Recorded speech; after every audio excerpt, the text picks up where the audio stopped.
public.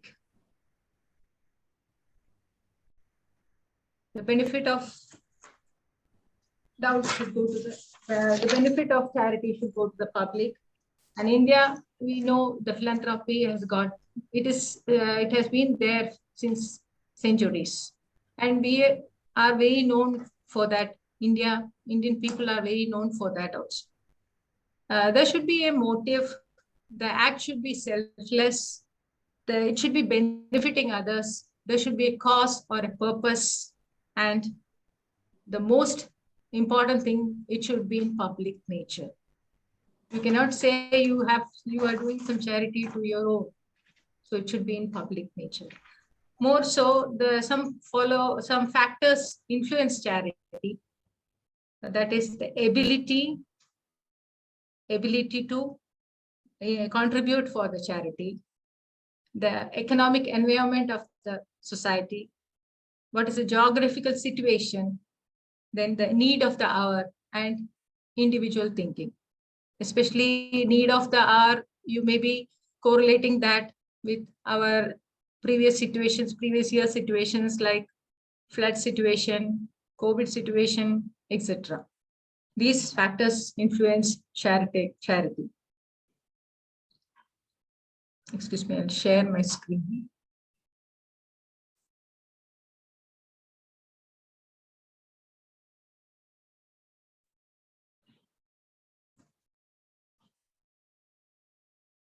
Is it visible, Pratmanathan? Yes, it is visible.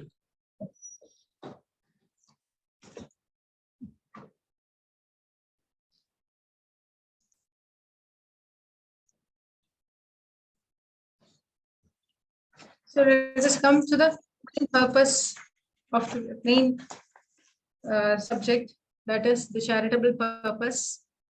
There is a definition for that.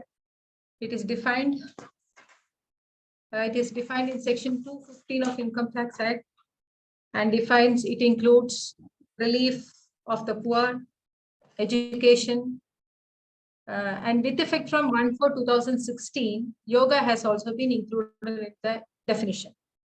Medical relief, then preservation of environment, including water, shades, forest, etc. Then preservation of monuments or places of historic importance, artistic or historic importance, and also the advancement of, and the remaining one is the advancement of any other general public utility. If we cannot classify any of our charitable activity amongst the relief of the poor or education or medical relief or preservation of environment or preservation, etc., etc., and if it is benefiting the general public, then it is termed as an advancement of any other general public utility. Actually, this is called the residuary object. And more issues are coming on this residuary object. So let us move on. Let us understand what is a non-profit organization. Non-profit organization, we can term, is also known as non-business entity, not for-profit organization or non-profit institution. Non-business entity, as you all know, a business is always run for a profit. I don't think any business are run for charity. And it is meant for profit only. And the accumulation of wealth and the net worth is the only aims of the business entity. Here, it should be a non-business entity. Then only it would be a non-profit organization. But not-for-profit organization means which do not run with the motive of earning a profit from the business. They run for only charitable purpose. And non-profit institution which promote culture, which promote health, religious activities, etc., they are known as non-profit institutions. Like examples, schools for education, colleges, public hospitals for health, not private hospitals, it is public hospitals. Religious activities, of course, temples, church, mosque, gurudwaras. Now, why this non-profit organizations hold so much importance in our day-to-day life? What are the key aspects of non-profit organizations? First one is accountability. As you know, if you are giving an organization an amount of if you are doing a charity to an organization, you will like to see to that it is reaching the correct person. That is accountability. Now, trustworthiness. Of course, it should be trustworthy. Otherwise, there will not be clarity. Of course, and third point is honesty. And fourth is transparency. Transparency to every person who has invested time, who has invested his faith or his money. It should be transparent. Then only a key non-profit organization would be a true organization. Then they are accountable to donors, founders, volunteers, program recipients, and to the public. Now, for non-profit organizations, we can have different forms of NGOs. NGO is non-governmental organization. Actually, I'll just brief upon why this NGO, NPO concept has come to India, because the social sector of the people are to be taken care by the government. But government has, the sector is always increasing and the government is having lesser amount of wealth or money with them. So in order to compensate, in order to mitigate the gap between the demand and the supply, some organizations are voluntarily coming in and giving, supporting the government. For that, government is also giving some concession, generous treatment on the taxes of the such NGOs. And hence, this is an evolution of NGOs, NPOs in India. So there are different forms of NGOs, NPOs, different laws and regulatory bodies. Let us go to that. Yes, as you all know, it's very common word, but still applicable forms. What are the different forms on which you can create a non-profit organization? You can have trust, societies, Section 8 companies, and autonomous bodies functioning with government aid. Examples of trust, as you know, it is religious, it can be religious trust, charitable trust, charitable come religious trust. Societies Act, those are registered in the Societies Act. Section 8 company, it is a one-person company, and it can also be an association of persons. Autonomous body functioning with government aid is giving, the government is giving some grant, and the body should be utilizing that fund as envisaged by the government. These are the applicable forms. Now, the applicable laws, because when you have a form, some laws has to be attached to it. The Societies Act registration, Societies Registration Act 1860 is applicable to societies creation, societies registration, etc., societies running, etc. The Trust Act, Indian Trust Act 1882. Besides, what we follow is Indian Trust Act 1882 in India for regulating the trust. Companies Act for Section 8 companies. Income tax, of course, 1961 Income Tax Act for tax treatment, income tax laws are applicable. Foreign Contribution Regulation Act 2010 is applicable for receiving any foreign donation for the trust in India. Then the format of accounts prescribed by the Ministry of Finance, the Government of India, for the autonomous.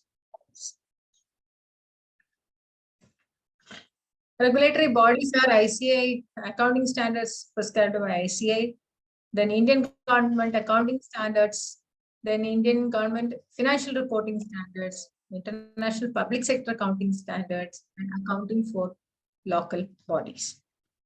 These are the regulatory bodies behind this actually laws and forms. Now let us move on to the main topic, trust. Yes, as you know, it is constituted by a simple deed of declaration. And this is done as per the wishes of the author of the trust. And it should be registered with the jurisdictional register. Just as we register the land documents in the registrar office, this trust deed has to be registered with the registrar office. The trust can be either charitable or religious, or charitable come religious. The charitable religious and charitable come religious trust are entitled, they can avail section 12A, they can apply for section 12A registration, and they will, if all the conditions are met, they will be given 12A registration also. But religious trust cannot cannot apply for section 80G exemption. They are not eligible, they are not entitled. With respect to society, that is also very common in our area. It is actually an association of persons who have come together by mutual consent. They are acting jointly for a common purpose. That is seven or more persons, they subscribe their names to the memorandum of association and filing certain documents and the identification, that KYC, etc., with the Registrar of Societies Act 1860, they can register the society under Societies Registration Act 1860. Actually, this certificate issued by the registrar is an evidence of the registration of society. This is very much required when we file the 10A application, that is for availing exemption application. The third part is Section 8 company. It can be formed as a one-person company also, or association of persons also, but has in its objects the prime of the promotion of commerce, arts. It can be science, sports, education, research-oriented, social welfare. It can also be religious, and it can also be charitable, protection of environment, or any other project. The condition for the Section 8 company is that the profits should be applied for only promoting the objects what it is stated in the company. And it also intends to prohibit the payment of any dividend to its members. So no profit shall be shared among the members, or rather shareholders of this company. That is a Section 8 company. Now we shall move on to the next topic, that is the registration of charitable trust, which is going to see change by the introduction of Finance Act 2020. Registration of NPAs under Section 12. Under the new registration scheme brought by Finance Act 2020, the concept of perpetuity has been done away with. The previous scenario, we could have taken the registration and need not have revalidated or need not have renewed and etc. It was a lifetime till 2020 Act came into existence. All the existing charitable trust or institutions registered under Section 12A, 12AA, and 80G, they have to apply afresh for registration under the new provisions of Section 12AB from on or after 1st of April 2021 to March 2022. This was the Finance Act new registration scheme brought by the Finance Act 2020. So actually, these three sections, two sections and one rule actually governs this registration. The first section, that is 12(1)A, which is deals with the registration. The Section 12AA deals with the procedure for the registration. And Rule 17A provides the documents that is to be furnished for seeking registration. But since forms, we have to do it online, it is self-explanatory actually. While we go through the details in the income tax side while applying form number 10A, it has been mentioned what all we should attach along, what all we should attach with the forms, and it is very much self-explanatory for filing form 10A. Actually, it is a precondition and a mandatory thing, that is registration under section 12A for claiming exemption under section 11 and 12. But even though the registration is a precondition, it will not confirm the right of exemption, but it would be subject to the application of income. The Principal Commissioner of Income Tax has the application for registration has to be filed with the Principal Commissioner of Income Tax, and he will be granting the registration, approval or revalidation or renewal. Now let us move on to the filing of Form 10A. Let's get started. Rules and forms. All charitable trusts and institutions already registered under section 12A, 12AA, and 12 ATG should apply for reapproval or revalidation. In Form 10A is filed before 31st March 2022. The renewed registration will be valid till 31/3/2026. That is for 5 years. First 21-22, 22-23, 23-24, 24-25, 25. 5 years it will be valid.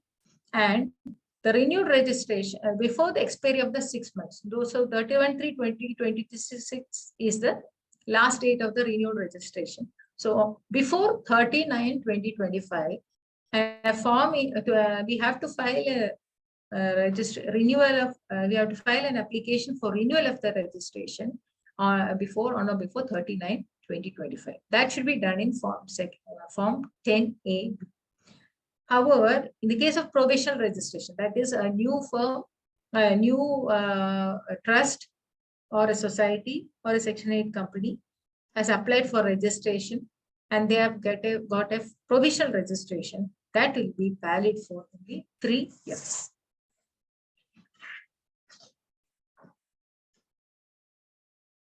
The registration under Section 12AB is done. The renewal of registration under Section 12AA, 1023C for every 5 years. Then ATG also for 5 years. Then the other thing, major change is that in earlier days, either you can claim 12A registration or 1023C simultaneously.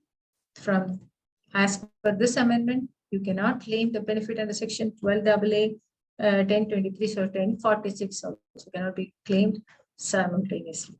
And when we get the trust registered under Section 12AB, a new unique identification number will be allotted to all trustees for all entities under Section 12AA. It will be different, ATG it will be different, 1023 it will be different, and 35 it will be different. In new unique identification number, it will be allotted to 16-digit alphanumeric number it is. Now, what is the use of this Form 10AB? 10AB is used for converting the provisional registration to a regular registration. And this renewal of registration after 5 years also is to be done through Form 10AB. Inoperative registrations will be there. You can activate the inoperative registration under Section 23C or 12A through this Form 10AB. The modification of the objects of the entity should be registered within 30 days. That should be done through Form number 10A. These forms I am familiarizing for the benefit of the trustees as well as the students who have joined, because these forms are very familiar amongst the trust. Charitable institutions. The next form is Form 10AC. The Form 10AC is the registration will be granted by the commissioner from the previous year in which the application is made. It will be done in Form 10AC. It is an order for registration or provisional registration or approval or provisional approval. And there also you can find a unique registration number, a 16-digit alphanumeric number in Form number 10AC. Earlier years, we used to file form number 10G for applying ATG. Now it is done away with. Same amendment has taken place in applying ATG also. Existing trusts and institutions will have to apply for fresh registration under subsection 5 of section 8EG, the same manner as applicable in the section 12AB. Such application shall be made if it is for the first time, it is through form 10A, and if it is for a renewal, it should be done through 10AB. Now, certain due dates are there for registration and conversion. So first is we are converting the provisional registration to regular registration. When we are converting the provisional registration to regular registration, it should be done before 6 months of expiry or 6 months from the commencement of activities, whichever is earlier. And if it is renewal of registration after 5 years, it should be done before 6 months of the expiry. As I said, re-registration for modification of, I have already explained, this is done. Modification of objects means you are changing the objects of the trust, of the institution, or you are adding some objects more to the trust deed or society's objects.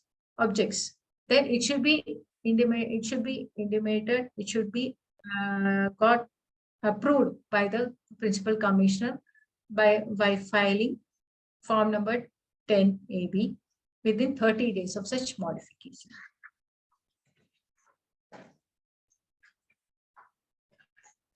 After completing the registration aspects, let's move on to the donation. What are the types of donations and what are its taxability?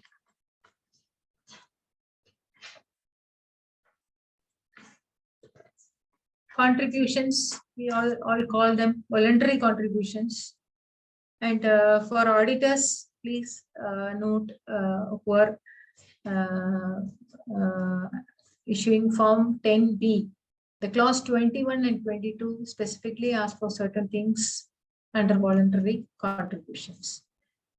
There's things that has to be filled in form number 10B is whether the trust has filed form 10BD for the previous year, whether the amount of total amount of such sum received, that is what we have shown in 10B. Cash donation exceeding 2,000 received during the previous year has also to be mentioned in this clauses. Donation received by the registered charitable trust from a charitable trust or institution not eligible for the deduction, that has to be mentioned separately. Then there will be some donations which are actually eligible for which can actually be uploaded in 10BD, but due to availability of donors details, which could not be reported. That has also to be mentioned in clause 21 and 22. Also, amount of donation received in kind. These clause 21, 22, when we fill the form 10B, audit report, 10B and 10BB, as the case may be, you have to take care of this. Next being the anonymous donation. There also clause 23 is applied. Clause 23, you have to fill the details of anonymous donation. As you all know, anonymous donation means it's nothing but voluntary contributions received by the person, but he doesn't maintain any record of the identity indicating name and address of the donor. What is its taxability? This anonymous donation would be taxable at the rate of 30% plus education cess on the aggregate of the anonymous donations received in excess of the higher of the following. First one is 5% of the total donations received by the SSC, or B, 1 lakh, higher of the following, in excess of the higher of the following, that is 5% or 1 lakh rupees. The amount of income tax with which the SSC would have been chargeable had his total income been reduced by the aggregate of anonymous donations received in excess of this amount, as the case may be. This also to be noted. These anonymous donations shall not apply to any anonymous donations received by religious trust. Any trust or institution created or established wholly for religious purposes, they are not, this anonymous donation is not applicable to them. This provisions doesn't apply to them. But any trust or institution created or established wholly for religious and charitable purposes, other than any anonymous donation made with a specific direction that such donation is for any university or other education institution or any hospital or any other medical institution run by such trust or institution. This has to be taken care in the, it has to be mentioned in the clause 23 of Form 10B.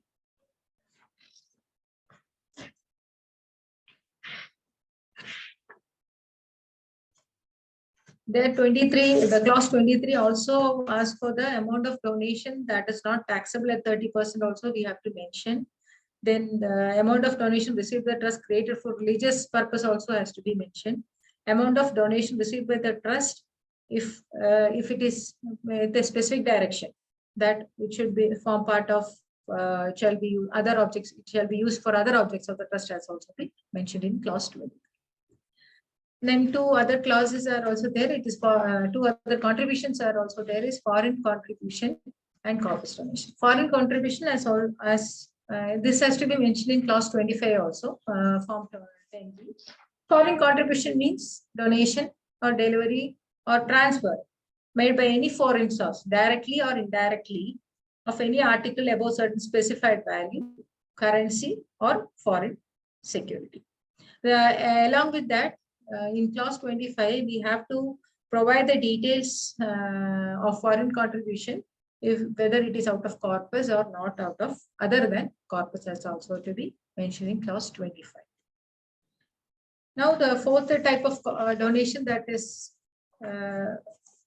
common to a charitable institution is corpus donation, which is to be filled up in the clause 26 of Form 10B. Before that, we'll just brush upon what is the meaning of corpus donation. And according to section 11(1)(d), any voluntary contribution received by a trust created wholly for charitable or religious purpose with a specific direction that they shall form part of the corpus of the trust shall not be included in the total income under section 11. It will not form part of our total contribution. To claim a donation as a corpus donation, a written document with a specific direction that from the donor should be obtained. Actually, the recipient organization has no right to treat a donation as a corpus donation. That is a written law. A corpus donation is not required to be spent in the same year. It can be accumulated. And there is no requirement of form number 10 to be submitted to income tax authorities. But the corpus donation should be kept as specified in the section 11(5). It should be invested as specified in 11(5). Then this limit of 85% as in voluntary contribution is also not applicable in the case of corpus donation.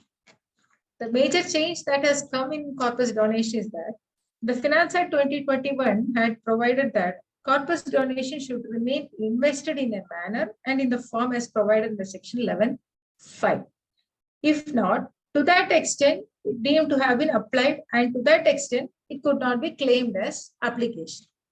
If invested subsequently in the prescribed mode also, then you can claim it as an application. That was a Finance Act 2021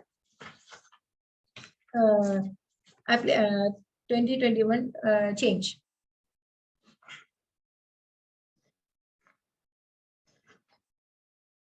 Let us move on to the next topic. Returns, audit report, and different forms that are familiar for familiarizing the forms.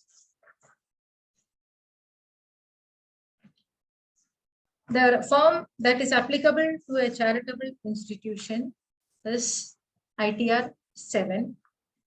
Now, ITR 7 is to be filed to be filed with persons including companies as per the certain sections. Section 139(4)(a).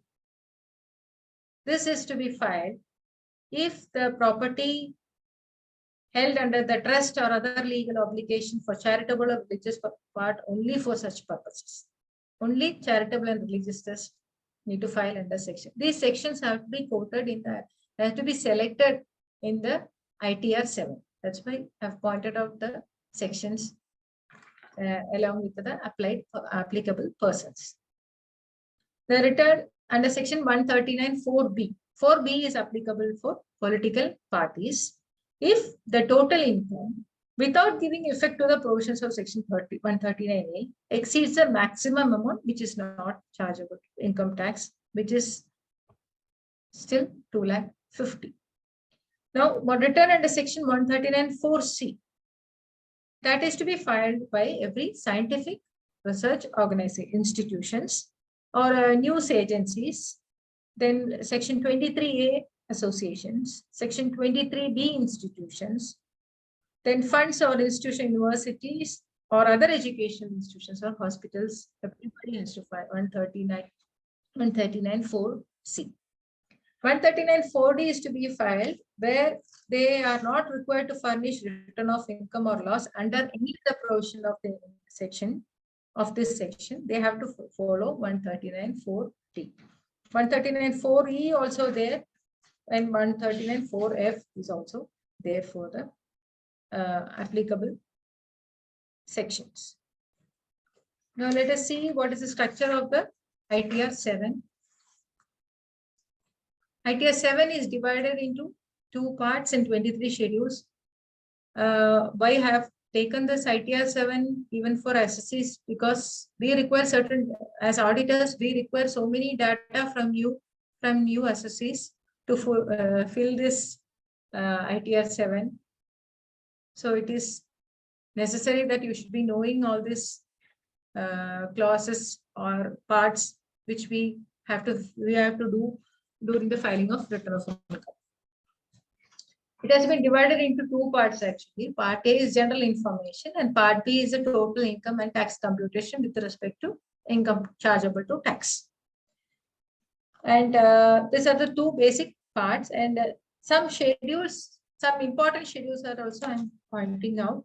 Schedule I is there where you have to see, give the details of amounts accumulated or set apart for as per within the meaning of section 11(2). That is, which is to be applied for the next year or next for 5 years or next year.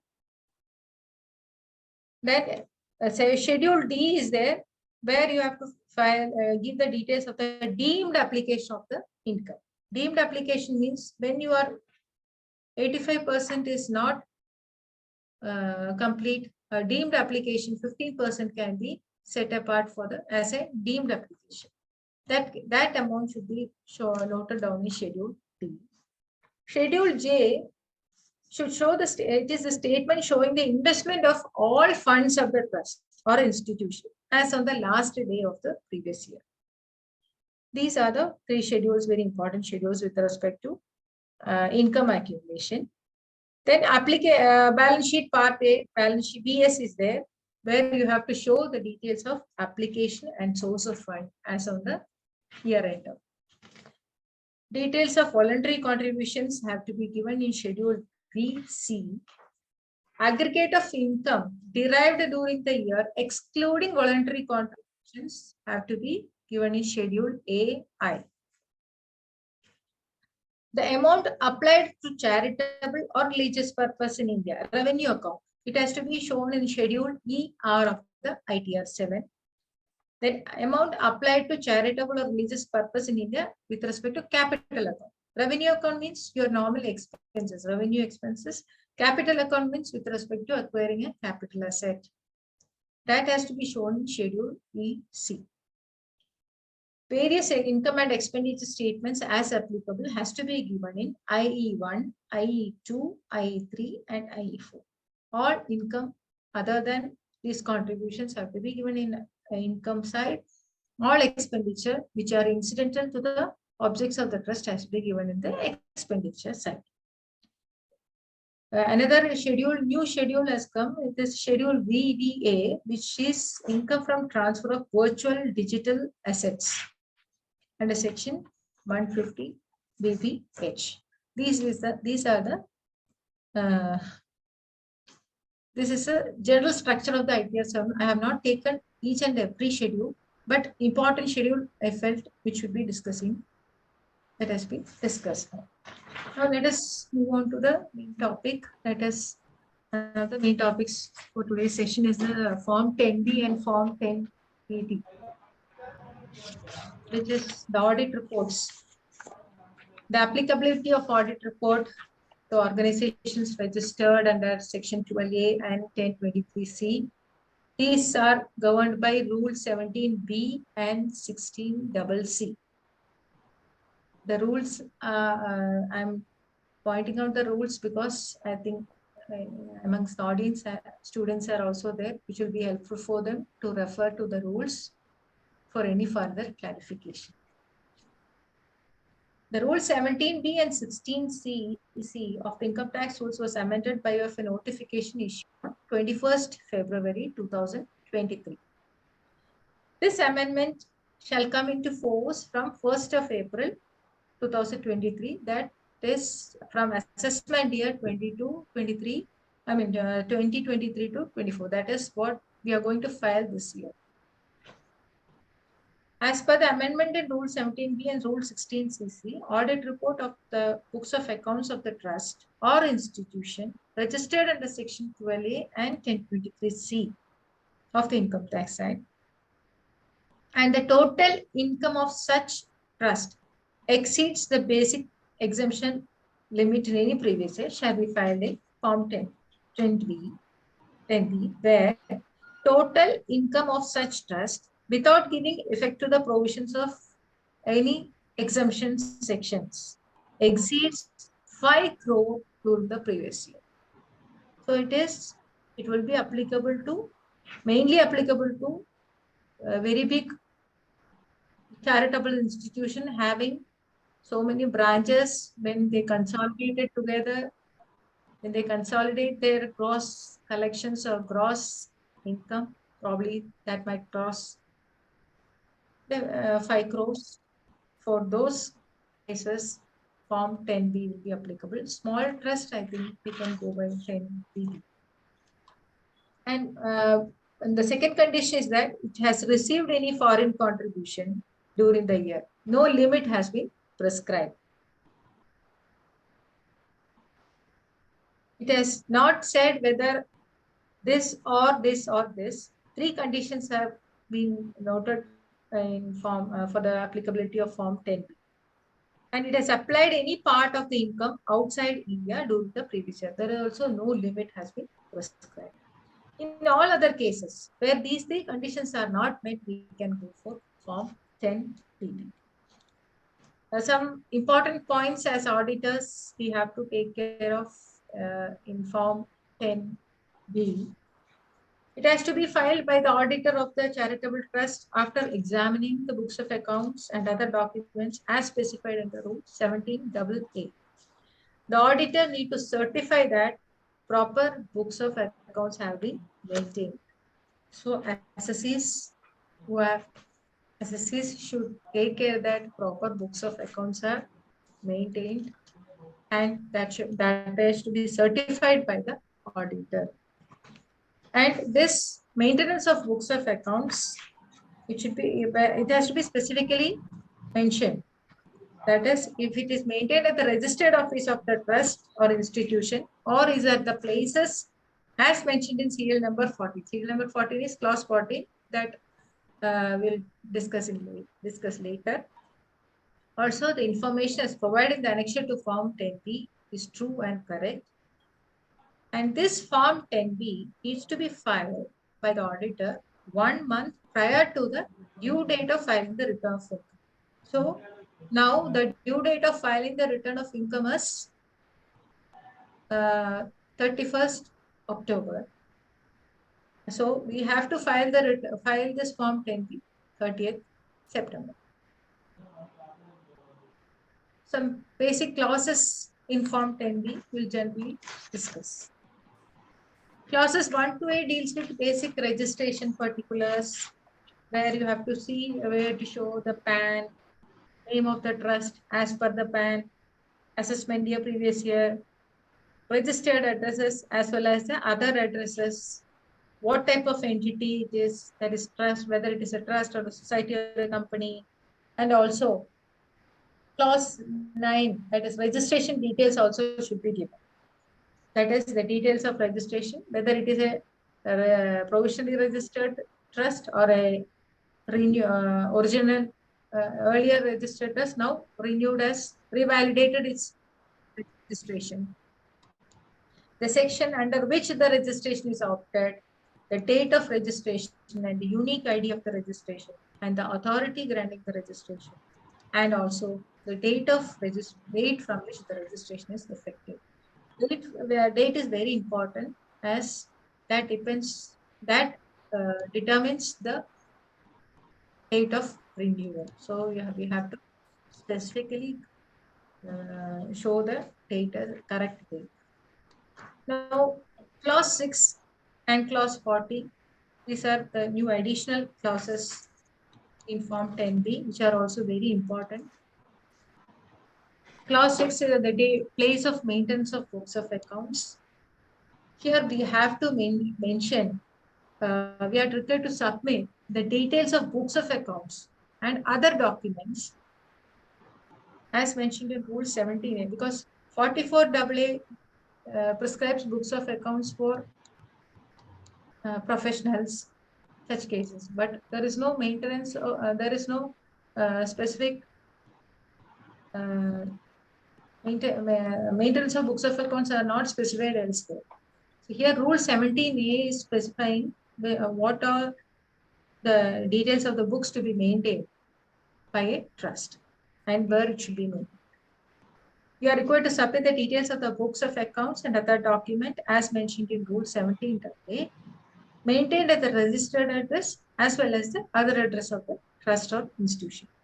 If suppose the trust is maintaining books of accounts at other location, say branch, suppose at the head office, they are maintaining only the books of accounts pertaining to head office, and they have got several units in and around Palakkad. They are maintaining books of accounts everywhere in Palakkad. They have to, if they are maintaining books of accounts at Palakkad, the first thing they have to take is a board resolution to maintain this. That is, to maintain the books of accounts at the branches, at the other addresses. And this resolution has to be intimated by way of resolution. It has to be intimated to the assessing officer within 7 days of the resolution for a meeting. This is a major change that has happened in the maintenance of books of accounts and the place of maintenance. That is clause 6 and clause 14, very important. So as far as the auditors are concerned, we may have to go through the board's resolution or trustee board, the minutes book to see that this has happened. If they have not intimated, I think we may have to report that in the Form 10B. Next is a small clause, that is clause 19, details of other receipts, where the trust has received any income by way of some contractual payment or commission income or a professional royalty income on which TDS is liable to be deducted, then that has to be shown under this clause, that is other receipts, clause 19. There also you have to give the details of the details of the name of the deductor, TAN of the deductor, amount on which TDS is deducted, section under which the TDS is deducted has to be shown, section clause 90. You have to also mention whether actually this will come into place when there is an activity of business undertaking in the trust. Also, you have to mention in clause 19 whether the income from business incidental to the attainment of the attainment of objects of the trust, whether separate books of accounts have been maintained for each such business. Clause 19 says. The next clause is clause 29, which is application of funds outside India. Funds applied outside India claiming as expenditure for the previous year. We have to give the name and taxpayer's identification number of the person to whom the residence remittance is made. Of course, without 15 CA, there won't be any remittance. So details of form 15 CA also to be given. Then details of the approval taken for application of funds outside India. Then mention the country of remittance, whether applied for promoting international welfare in which India is interested and not to be included in total income. So these things has to be given. So we should ask the client. The assessee also should keep a record of funds which are gone out of India for some purposes for which Form 15 CA has been issued. The next clause is a very wider clause. We have got so many subclauses in that. Application of income. Under this clause, we need to submit the details of application of income to the objects of the trust or institutions as specified in the format, as specified in the specified form. We also have to fill the information of application of funds through whether it is to electronic mode, whether it is other than electronic mode, like other than cash, check. That is not an account pay check, not an electronic modes, not through electronic modes, like following credit card, debit card, also. Net banking, UPI, then RTGS, NEFT, then Beam Pay, Aadhaar Pay. All this will come under electronic mode. Non-electronic mode, obviously, cash and not non-crossed check. Then in the subclause 2 of clause 31, we are asked to provide the details of application of funds in excess of 50 lakhs during the previous year to any other person. The details that are to be submitted is name and PAN of the person to whom the payment has been made, amount of the application, then mode of application, of course, electronic mode, or it is a cash mode, whether tax has been deducted on such amount, whether what is the section at which tax has been deducted. This has to be given in clause 2 of section clause 31. Then as per Finance Act 2022, application of 85% or more shall be allowed only when it is actually paid by the trust, irrespective of the previous year, in which the liability to pay such sum was incurred by the trust according to the method of accounting regularly. When we say that it is accrual basis of accounting, there may be a liability. Based on this, we need to report under subclause 3 the amount which was not actually paid during this is cash basis. That's all. Amount which was not actually paid during the previous year, and subclause 4 amount actually paid during previous years pertaining to the earlier years, and we have not claimed as deduction in application of the previous year. I'll explain it with an example. Calculating income for financial year 22-23, there is a sundry creditor liability of Then that liability should be reduced from the total expenses, assuming that this has not been actually paid. If we have any prepaid expenses, that will be added back to the expenses on paid basis, if you are following the accrual system of account. So total amount of application of funds has to be bifurcated as per revenue as well as capital. This has to be shown under subclause 5 of clause 31. Then 7 and 8 of clause 31 deals with the new amendments, which specifies to consider the corpus replenishment and loan repayment as application of fund in the year of repayment. The subclauses 9 to 17 of clause 31 gives details the expenses which will not be considered as application If any person is liable to pay any amount above the prescribed limit, we have to deduct tax. If the tax has been not deducted or deposited within the time limit, then specified time limit, then 30% of such total expenses would be disallowed. That has to be shown in these clauses.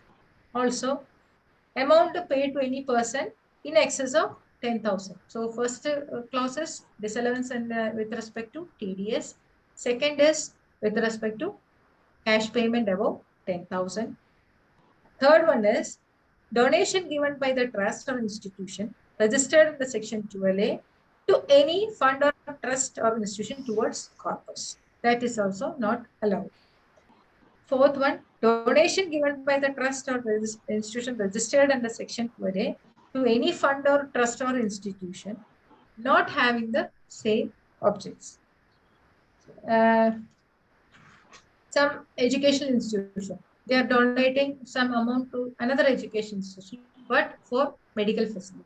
This is not allowed. Donation given by the trust or institution registered under section 12A to any fund or trust or institution not registered under section 12A of 1023C. Similarly, funds received by the trust or institution registered under section 12A are not allowed to be utilize their funds outside India. However, such application funds outside India shall be disallowed if they have utilized it. And the last one, any funds which have been applied during the previous year for the purpose other than those specified in the objects of the trust. I think it is more or like a tax audit form PCD clauses with respect to TDS disallowances. So from this year onwards, we have to be more cautious while filling Form 10B, and each aspect has to be covered during the time of audit. So we can have a checklist for all these things, whether it is applicable or not, then can fill Form 10B as a case may be. These are with respect to application of income. Next is clause 37, which is another important clause. If income from the following sources have been applied either by electronic mode or other than electronic mode during the previous year, then such application shall be reported at this list. What are the types of sources? The income which has been set apart and invested in a deposit as specified in the provisions for the previous year, where 85% of income is not applied. That has to be reported. Then income of the earlier years up to the accumulation of 15%. That also has to be noted here. Whether it is out of corpus fund, income out of corpus fund and also out of borrowed fund has to be specifically mentioned in clause 37. The next clause is clause 33. As per the, it is actually section 115 BBI. As per the provisions of this section, if total income of the trust or institution includes deemed income, that such income is liable to tax at the rate of 30% of such income. Following income are to be reported under this clause. Income so accumulated is applied for the purpose other than the objects of the charitable trust. Income so invested in the modes as specified under provision ceases to remain invested. Income which is not utilized for the purpose of the which it has been accumulated or set apart. Income accumulated or set apart in excess of 15% of the income, and such accumulation is not allowed under any provisions. Also, income received in previous year applied outside India has to be mentioned in the clause 33 subclauses. In clause 42, specified transactions have to be mentioned. The auditor has to comment on the fair value of the following transactions, fair value of the following transactions. That is, any income or part of the income received during the previous year has been lent to any trustee, being is a specified person. That without adequate security or interest, that has to be mentioned in clause 42. Again, any property, being land or building or any other property, which is given or rent to any of the trustees without charging adequate consideration. These things, I think trustees also should take care. Auditors should also verify the document and the purpose of the, I mean the building, land, occupancy, etc. by way of looking at the lease agreements or let out if there are any let out properties, the document should be verified to ascertain these to fill this clause 42. Any property being land without charging adequate consideration. Then, when the trust is paying an amount by of salary, allowance, or remuneration to any trustee for rendering their services in excess of the amount generally charged for services, that is, if it is not commensurate with the, we can say arm's length of pricing. But trustee is providing any kind of services to any trustee without having adequate remuneration, then any share or security or any property purchased by the trust from any of the trustees during the previous year for higher consideration. That has also been mentioned in the clause 42. Where any share or security or any property that has been sold by the trust to any of the trustees during the previous year for less than adequate consideration, that has also been mentioned. That is selling and purchasing. Major thing is any one of the important subclauses, any funds of the trust are invested in concern in which any of the trustees have substantial interest. So these aspects are to be covered in clause 42. These are specified transactions which relates to the specified persons. Basically, the specified persons are trustees, and no benefit should be given, should be parted to the trustees as per for availing the exemption. So para 9 of Rule 17A cast onus on the trust to show the transactions that are not for the benefit of the specified persons. We have to check the details of the date of transactions, amount and nature of such transactions, and the benefit of the specified person also have to be maintained. The record has to be maintained, that to be verified by us auditors, and has to be filled in form number 10B, clause 42. Clause 42, 43, the next clause is clause 43, which says specified violation. This specified violation is having great importance because based on this, even the exemption of the trust can be cancelled. The exemption registration can be cancelled. So specified violation as per form 10B has been made by the trust during the previous year. It has to be reported under this clause. Any income received by the trust has been applied for the purpose other than those mentioned in the objects of the trust. How do we know as auditors whether it has not been applied properly or whether it has been applied for other than objects? We can only rely the documents or documentary evidences while we are auditing the books of accounts. Then any income from the profits and gains of the business carried out by the trust, which is not incidental to the objects of the trust. Then income from business where separate books of accounts are not maintained by the trust for the business which is incidental to the, that is also a violation. First thing is, if the trust is having a business, it should be incidental to the objects of the trust. If the trust is having a business and which is incidental to the objects of the, but they are not maintaining separate books of accounts, then also it's a specified violation.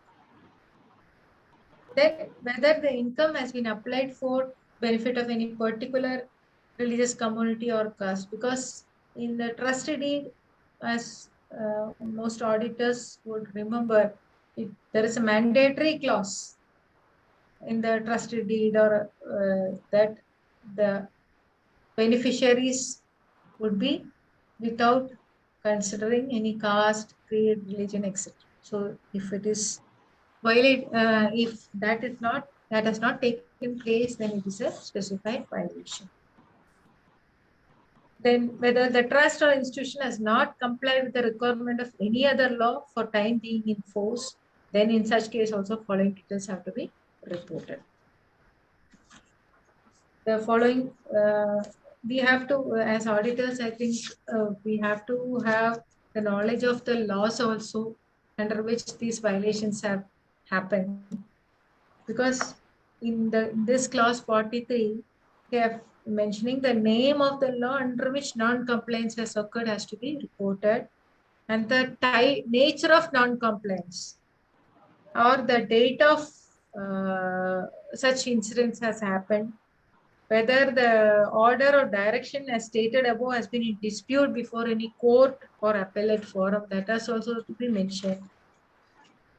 Whether that has attained any final, if the dispute are not yet finalized, we have to mention that. If it is finalized, then we have to give the final review, if it has reached the finality, we have to mention that date of order also. And also we have to mention whether the dispute is in favor of the trust or it is not in favor of the trust. The last clause is the TDS clause, clause 49.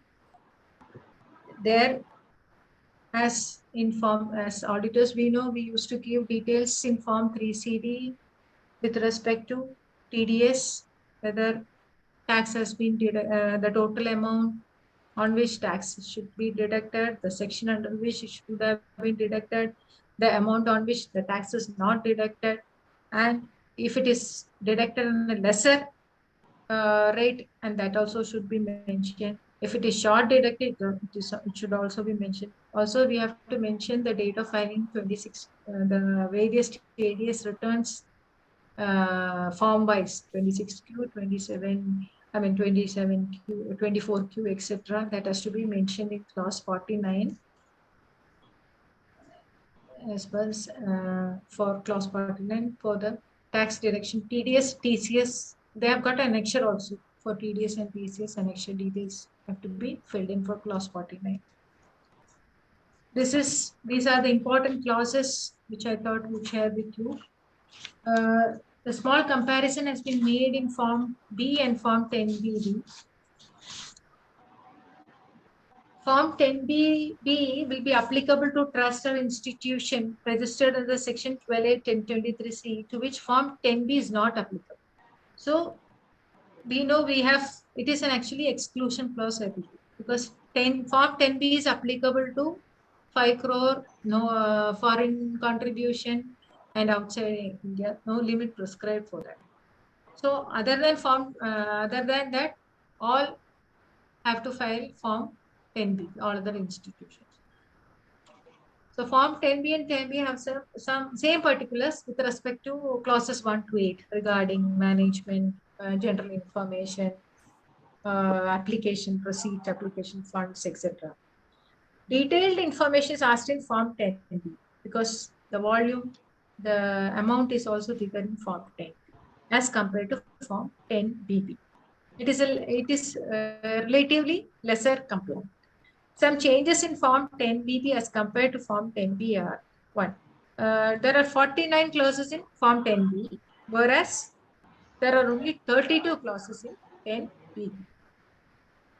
No separate details has been asked regarding revenue receipts from the business undertaking of the trust or business incidental to objects and other objects such as advancement of general public utility in 10BB.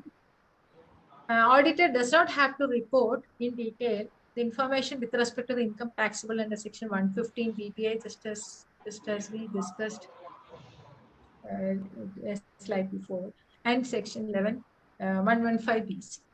However, in Form 10B, only amounts taxable under the said sections have to be mentioned. And there is no separate clause to mention, to report rather, the income from transfer of capital asset of the trust or institution. Then there is no separate clause to report the expenditure incurred for religious purpose of the trust or institution in Form 10B. These are the major differences in Form 10B and 10BB.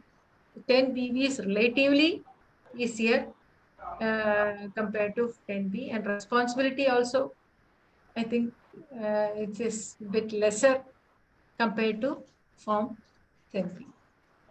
Now let us familiarize some important forms in this in for charitable institutions. New forms have been prescribed for a trust institution as per the rules. 10A is for provisional registration application. 10AB for conversion from provisional registration to permanent registration. Then in reference to your application in Form 10A filed for the provisional or approval, provisional approval or provisional approval, Form 10AC, which is the order for registration or provisional registration, has been issued. And this will be sent to the charitable institutions' primary or secondary email IDs as mentioned in the law. See, in the profile you would have mentioned, in the profile of the charitable institution, in the income tax website, you would have mentioned and on which email your email the income tax authorities should be sending you the detail, I mean notices or mail. In that mail ID, you will be getting this registration 10AC. Now 10AD. 10AD is a registration in which the department will issue the registration or approval where the application is made in Form 10. So that is a final registration order. It can also be used as a they can either grant or approve or reject or cancel by way of Form 10AD. Next, familiar form is Form 10BD, because what would be the SSCs would have started asking Form 10B nowadays, because I mean the donors would have started asking 10B now, because the due date is approaching. May 31st is the last date for filing Form 10BD. What are the details to be shown given to 10BD? I think this assesses the trustees should note these details that you have to collect from the donors. The statement of particulars of donation received by the donor has to be filed yearly, and this has to be filed before 31st of May. ID code of the donor, that is ID of the donor means either it is Aadhaar or PAN. Whether under which section we are filing the form number 10BD, whether it is under 35 or whether it is under 80G.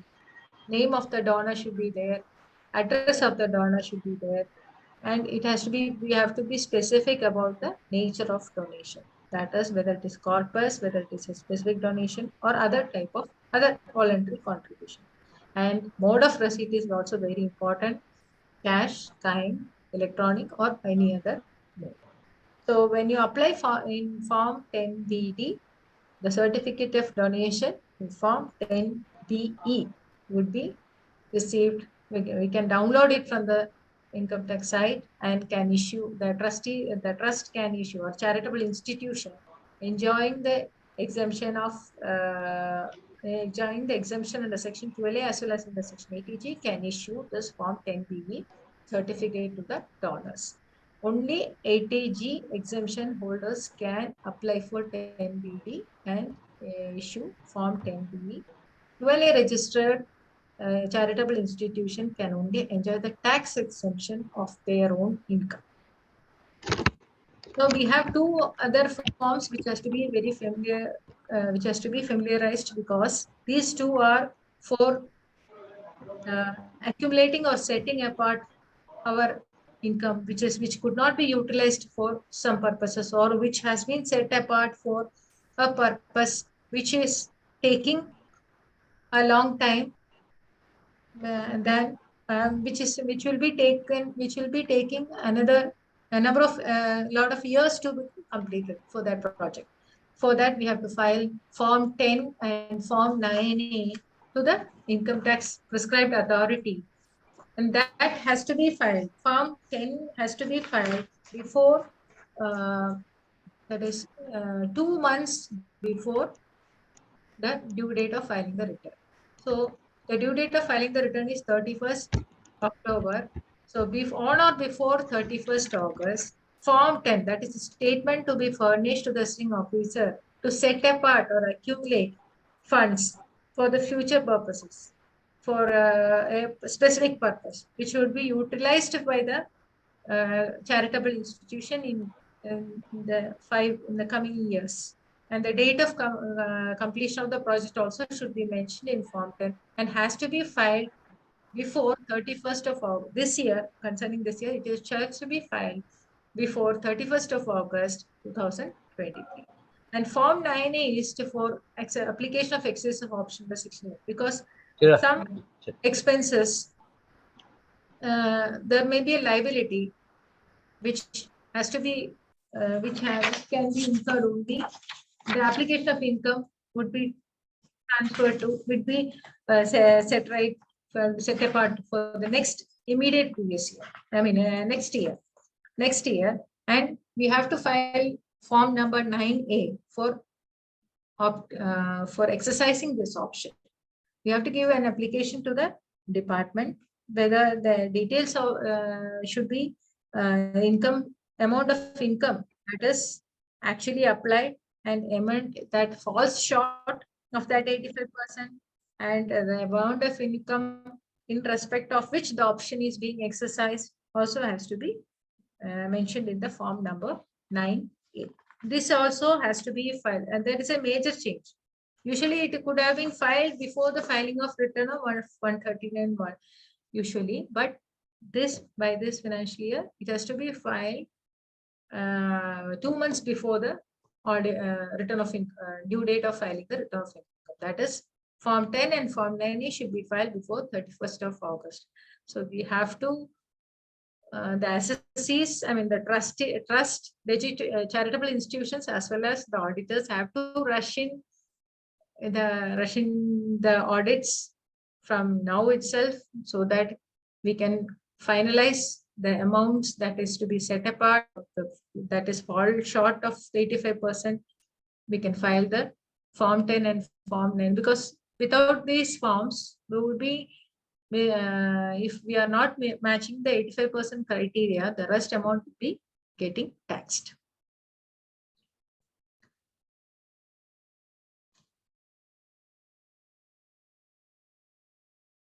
And this I've already explained. Form number 10B is 30th September, and form number 10BB also 30th September. Next is how then charitable trust, when the charitable trust ceases, or when it will ceases to be a charitable trust, when it become, what are the provisions, I mean, what are the sections? This is a new, actually 2016, with effect from 1/6/2016, the section 115 TD to 115 TF specifically provides for this addition. This section provides for levy of additional income tax in the case of conversion or merger with any non-charitable form or on transfer of assets of a charitable organization on its dissolution to a non-charitable institution. Suppose a charitable institution is not in a position to continue its charitable activity, and some non-charitable, another non-charitable institution is going to acquire this charitable institution. Then this section provides for the levy of addition, because the charitable institution has been enjoying tax exemptions for all these years, and these exemptions enjoyed by the charitable institution is now getting merged to another institution which is not enjoying that benefit. So additional income tax has to be paid for during the time of cessation or conversion into a non-charitable trust. The income so generated is called the accreted income. Accredited income shall be the amount of aggregate of the fair market value of all total assets as reduced by the liability as on the specified date. The date of conversion, merger, or dissolution. That is a date of accredited income. Date is considered as a date of conversion. That is, you are converting your charitable institution. You are merging the charitable institution to a non-charitable institution. That can also be possible. Date of conversion means you are no longer doing a charitable activity. You are doing a non-charitable activity. That date or on the event of dissolution. Accredited income shall be the amount of aggregate of fair market value. That mode of valuation is been notified. Time we have already discussed. And there is a case of, suppose the charitable institution is not converting as such, but they have failed in certain, they have violated some rules and regulations under section 12. A trust or institution shall be deemed to have been converted into any form, not eligible for registration under section 12A in a previous year, if the registration granted to us has been cancelled. For we have seen so many items in the form 10B, specific payment to specified persons, specific violations.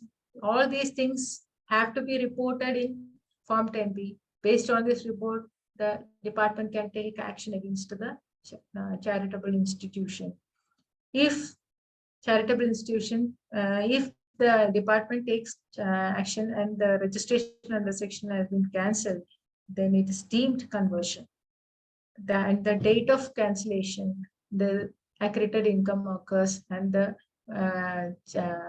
charitable institution is liable to pay additional income tax.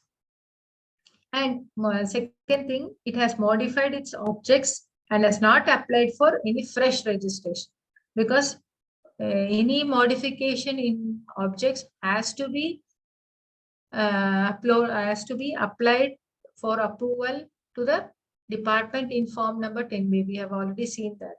If they have not applied for that modification of objects and they have not applied for the fresh registration, then the application has been, or the fresh registration has been rejected, then also we have deemed conversion happens. Now, as a whole, let us see the key new key amendments at a glance. First one is 85% of the donations made will be allowed as application of income to the donor organization. That is, if a registered organization donates 1 lakh to another registered organization, then the donor organization will only be allowed 85,000 as application of income. This will come in the financial year 23-24. That is from 1/4/23 onwards. So the trustees will have to take care about this. Then the corpus fund or loan fund, whether when it is used for achieving the objects of the organization, then the corpus fund has to be replenished within 5 years. Or if the loan is used, then the same is to be repaid within 5 years in order to claim the said amount as application. This provision is applicable from 20-23 onwards. Application out of the corpus fund or loan fund used for achieving objects of the organization. Application. This is application out of our corpus fund, whereas the other is used for achieving the objects. The registered organization has to file application to set aside the funds which has to be utilized for the specific purposes within 5 years from the end of assessment year in which it was set aside to the assessing officer at least that we have already discussed. 31st August 2023 will be our due date for filing form 9A and form number 10. This is applicable to 22-23. Then the major change with respect to this accumulated funds is that we had 5 years time to accumulate funds for completion of our project. Now the accumulated funds by the organizations up to 5 years not been applied. It is now proposed that it is to be taxed in the 5th year itself. We had option to show it in the 6th year, but it has been changed to the 5th year itself. So if we are accumulating, if we had accumulated funds in 2019, so we should have completed 20, 21, 22, 23. So 18, let us say 18. 18, we could have, if we are not able to complete, you make use of that accumulated or set apart fund in 2023.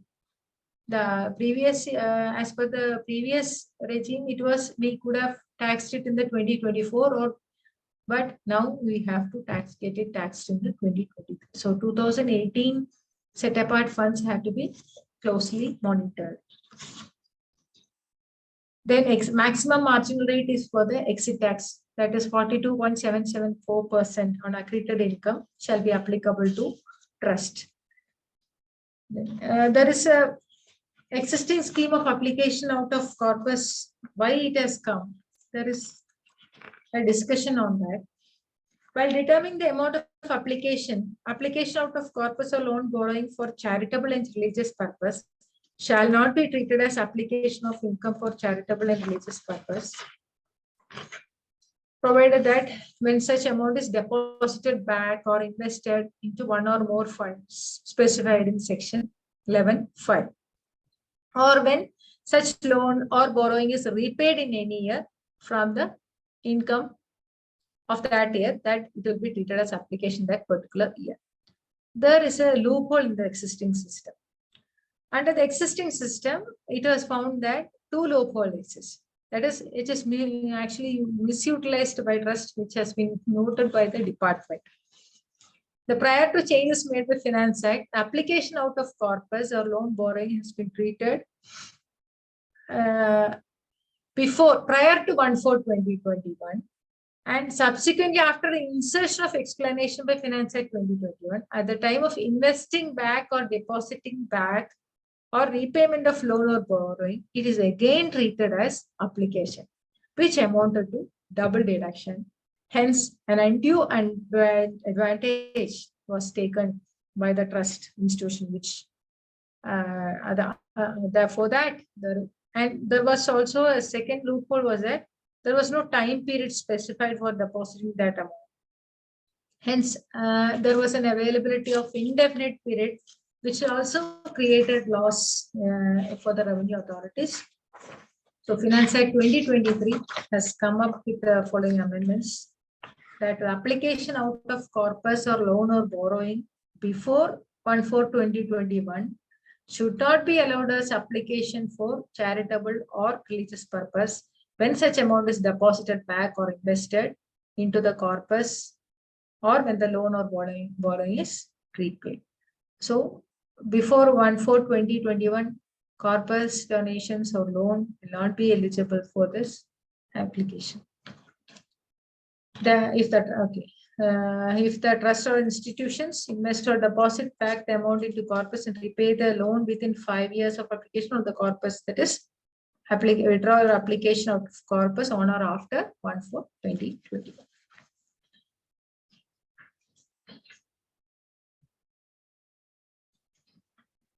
Maintenance of books of accounts has been extended to 10 years. Donation to other trusts. Existing provision is that donation other trust is also, if they are having the similar objectives, it is deemed as application. If 50 lakhs has been given to trust B and the existing scheme, trust A donor applies, the donor show it as an application of income 50 lakhs, and there also 100% donation for the other trustees is also treated as application of income in the hands of trustee. Now the donee trust, what will he do? This 50 lakhs is entitled to apply only 85% of his income, that is 42.5%. 42.5. That is, if it is 50 lakhs, then 82%, 85%, which is 42.5 lakhs. So the trust is entitled to apply either 85% or whole of the income earned from charitable and religious purpose for claiming the exemption. Hence, this accumulation of 15% has bring disparity and resulted in loss for the revenue authorities. There also, they have come up with a new amendment which says that 85% of the eligible donation made by one trust other than corpus donation to another trust with the similar objectives and registered under section 2023, etc., etc. That is actually application of income or section of the Act as application of income in the hands of the donor trust. This is applicable for next year.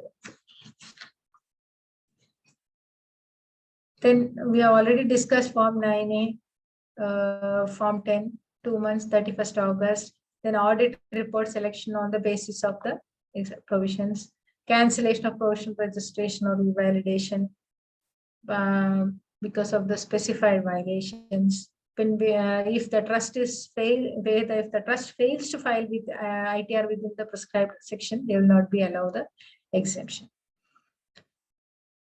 Registration existing provisions and the amendments. The existing provision was that new trust or institution applying for before commencement of activities to get provisional registration, they can apply within 1 month of the commencement of the previous year or the next assessment year.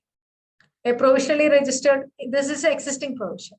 Provisionally registered trust or institution after commencement of the activities need to apply for regular registration. They can apply within 6 months or the commencement of the expiry of the previous year. All the trust or institution already approved of regular registration need to apply for revalidation. They can also apply for within 6 months from the expiry, before the expiry of regular registration. What are the new provisions? New trust and institution that doesn't commence business can apply for provisional registration. This has to be applied within 1 month from the commencement of the previous year, just 1 month of the commencement of the previous year. New trust and institution that has already commenced business, they need to apply within 6 months on the commencement of activities the previous year. And the newly incorporated organizations can apply for registration in the year in which it commences the activities and claim the exemption from that year onwards. And the organizations which have already commenced directly can apply for final registration. These are the amendments in registration. It's already 7:10. I just briefly, one of the main amendments which have highly beneficial for the SSC. That's the latest one. Rationalizing the provisions of registration, where newly incorporated organizations can apply for the registration the year which commences activities and claim the exemptions in the said year itself. An organization who has already commenced that, I have to want to reiterate that, and can direct apply for final registration to avoid making application twice. And certain funds are now no longer available for deduction under section 80G, which was earlier eligible for 100% exemption, like some memorial funds, Jawaharlal Nehru funds, Indira Gandhi funds, etc. These are with respect to the returns, forms, and audit report. And I'll just briefly touch upon the FCRA norms, just 2 or 3 items on FCRA. As you all know, what is the objective of FCRA? It is to regulate the acceptance and utilization of foreign contribution or foreign hospitality by certain individual associations or companies. FCRA rule aims at prohibiting acceptance and utilization of foreign contribution of foreign hospitality for any purpose which is very detrimental to the national interest. Now, FCRA norms are very rigorous, I should say. And registration charitable trust, societies, Section 8 companies that receive foreign sources are required to obtain registration. That are required to get registration in the Section 6(1) of FCRA 2010. Then it is called such a registration would be called a FCRA registration. And you would be interested to know who all can receive foreign contribution. Any person can receive foreign contribution subject to the following conditions: that it should have a definite cultural, economic, educational, religious, or social program. It must obtain the FCRA registration or prior permission from the central government. It must not be prohibited under Section 3 of FCRA 2010. The list of the persons eligible to receive contribution is less compared to the list of persons who cannot receive foreign contribution. As I went through the question answer, the FAQs in Ministry of Human Affairs about this topic, I could find about 20 persons who are not eligible to receive foreign contribution. That includes a candidate for election, a correspondent, columnist, for a registered newspaper, etc. So FCRA is very stringent. FCRA laws are very stringent. Another FAQ I came across is: can foreign contribution be received in rupees? Yes, any donation which a delivery or transfer received from a foreign source wherein rupees or in foreign currency is construed as foreign contribution.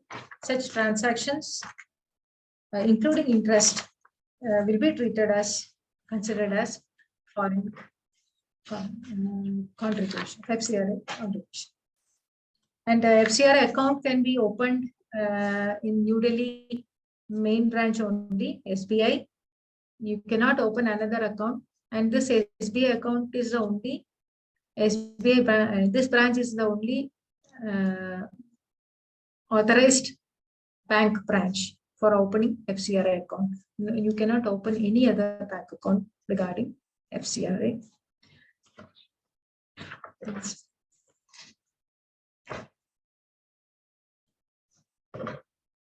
I think I've covered almost all the topics that Padmanathan had posted in the flyer.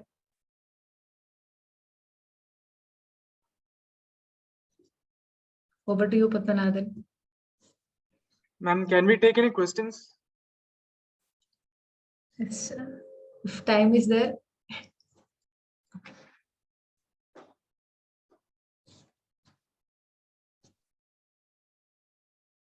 As of now, there is no questions in the chat box. Okay.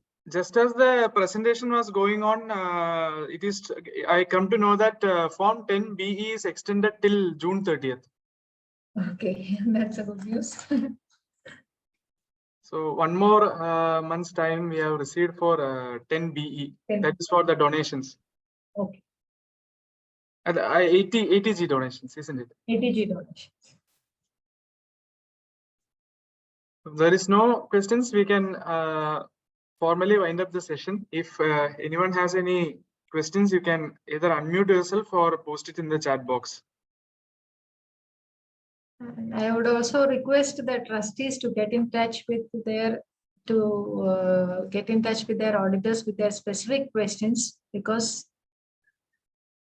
that the auditors would be the right person to answer their queries. If there is anything with respect to this presentation, I shall be happy to tell them. With respect to their individual queries, I think they should approach the auditors.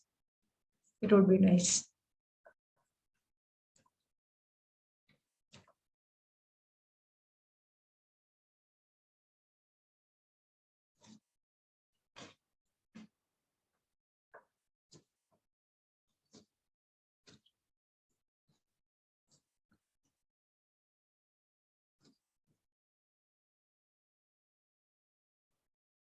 Since there are no queries, So thank you one and all for your patience. I think I have almost taken 2 hours. yes, ma'am. I just happened to see my watch at 7:20. So thank you for the patient listening. Thank you all. Thank you for the opportunity. And Ma'am, before you leave, I'd like to propose a formal vote of thanks to the thanks. I thank the chief guest of the day, Sri N.A. Vishwanathan sir, for accepting to be today's chief guest and providing a small introduction on the subject. I thank the faculty of the day, CA Rajalakshmy ma'am, for the wonderful session. You have provided a lot of useful information, which is more relevant from the perspective of trustees and other, other members of the charitable organizations, along with information for articles as well as chartered accountants. Thank you so much, ma'am, for consenting to be today's faculty and delivering this wonderful session. I thank other members of Palakkad Education Trust for providing assistance and infrastructural resources to organize this webinar. And I thank all the participants who have gathered today to make this program a grand success. Thank you.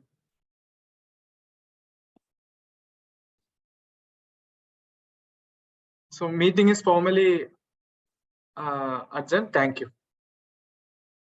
Thank you, Sri Padmanabhan. Thank you, sir. thank you, sir. Yeah, and to the paper writer also for a wonderful presentation, Thank you, touching sir. upon all the aspects taken from A to Z, covering everything in a Thank you, very sir. wonderful way. Thank you, sir. Thank you. ના એટલે આમાં શું એનું accounts કઈ રીતે તૈયાર કરવું ને શું શું રિક્વાયરમેન્ટ હોય છે એની